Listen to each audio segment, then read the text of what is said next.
Må jeg byde på en kop kaffe? Jeg har lavet en helt ny måde at lave kaffe på, med et lille brev, hvor i der er rigtige kaffebønner i et lille filter. Put ned i koppen, kogende vand, og så skal man dyppe det her brev med rigtige kaffebønner op og ned i vandet. Det er også navnet dybt kaffe.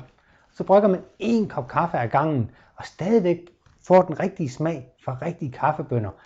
Så du får en kaffe, som du kender fra din kaffemaskine eller fra din stempelkande.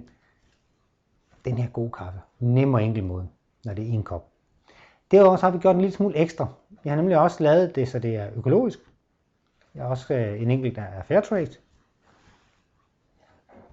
Og bare i den korte tid, vi har snakket, så er der 1 kop kaffe til dig. Værsgo.